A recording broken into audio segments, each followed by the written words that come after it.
Good morning, everyone. I am Laura Keenan. I'm a solutions consultant at LinkedIn, and I'm also the co-leader of the Veteran Employee Resources Group. And today I'm with Walter Kavinsky, and he is my teammate here at LinkedIn on the solutions team.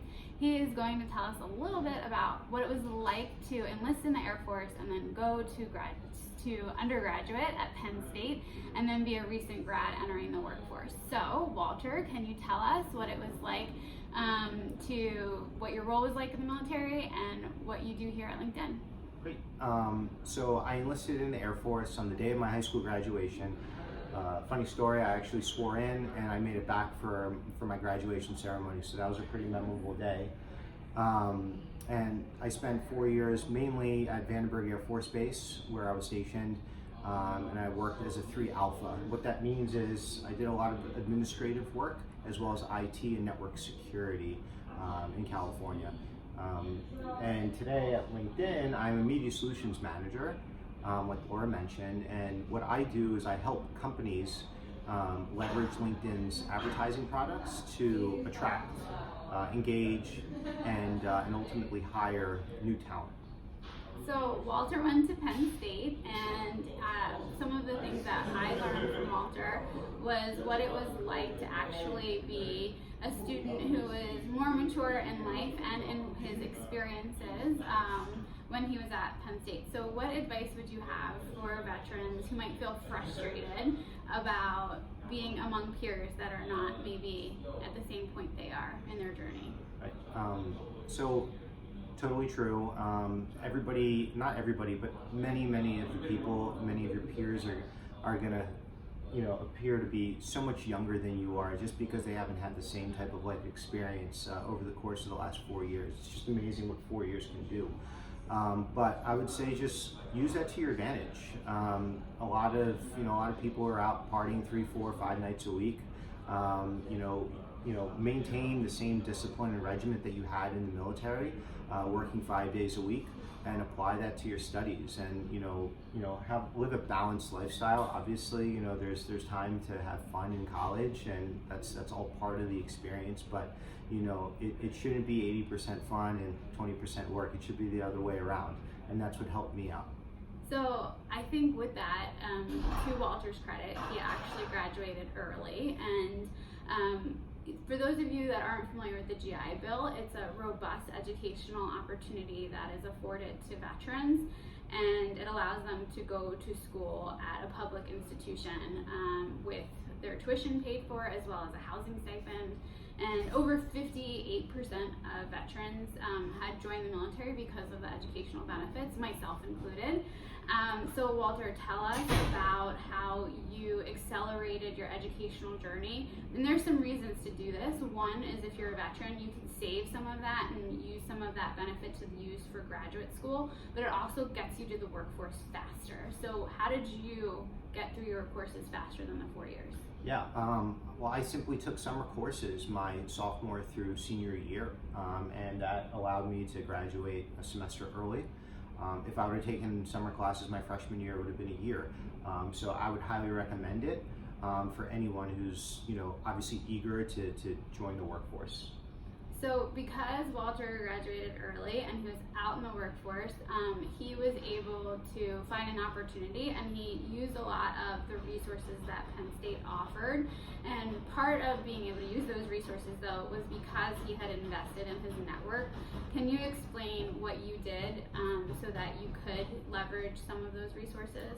Yeah, so I took time to build relationships with a lot of my professors, but specifically the director of our career office. And every year, our communications college at Penn State has a large career fair in New York City. And although I had already graduated, I was interning at the time in the city. I had reached out and I had asked if I could attend that year's job fair, even though I was no longer an acting student. And he was more than happy to have me, and that career fair is actually what landed my first role. I had the opportunity to meet with an HR hiring manager at the career fair, and I basically landed the position right on the spot. And one of the other things Walter brought to my attention was that a lot of his professors had real life experience in the industry, and so you had made it a point, even though some of your classes were really large to get to know your professors. What was that like? Yeah, so I always made a point to sit in front of class, even though it was a huge lecture hall, maybe of 300 people. If you sit in front, you go to class every day, and you introduce yourself. You make a point to introduce yourself to the professors after the first day of class. They'll remember you, and especially if you have a unique story. In your case, if you are transitioning out of the military, you're a veteran, you have a unique story that's going to separate you from many of the other people. So they're going to want to help you out, and they're going to give you extra pointers and help, and maybe even open up new doors for you. So when you graduated, you were a young grad or a recent grad, but interestingly, you had 4 years of work experience, so that probably distinguished you during the interview process. What did you do to really make sure that narrative came through? Because you had mentioned to me some of the skills that you had in the military didn't directly translate to the job process. Yeah, unfortunately, the field that I worked in the military, it just didn't transfer over into the industry that I work in today.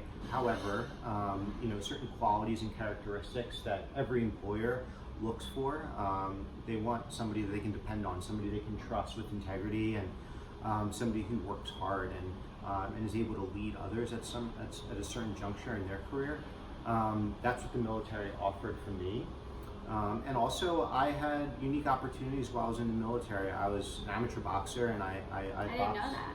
Yeah, and you just found that out today. I was an amateur boxer, and fortunately, Vandenberg Air Force Base had a competitive boxing team, and I was able to be a member of that team, and that actually opened up new opportunities for me down the road, and kind of added to my story.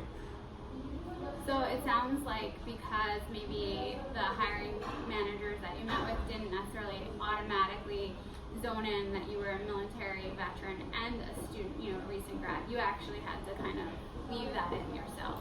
I had to weave it in and make a story out of it. The boxing experience in the military led to being the assistant coach of the Penn State boxing team when I was at Penn State. So not only was I just a college graduate who was a veteran, I also had some leadership experience coaching the boxing team at Penn State. So that it just adds to the story, especially if you don't have transferable skill sets. There are other characteristics that employers want to hear, because you can always learn the skills on the job. So my last question, which is, you're in the technology space, you're in the media space, so what advice would you have for veterans that are trying to break into that and they maybe don't have experiences that they're bringing from the military that directly makes them a perfect fit for technology? Sure. I would say that, listen, technology, especially today, changes so rapidly. We're always learning. It's not something, just because you didn't go to college for something specific, doesn't mean you can't learn, doesn't mean we don't have access to the internet and have all these resources at our fingertips today. You can network. I would highly recommend asking for help, building relationships with positive people that are on the same mission as you are, and ask for help. Nobody's going to be, nobody's really going to care about your career more than you are. We care. I care. Right. Well, that's why we talk about making these videos. But it's important to show initiative, and don't be afraid. Don't be afraid to ask for help. Surround yourself with positive people, and of course, network as much as you possibly can.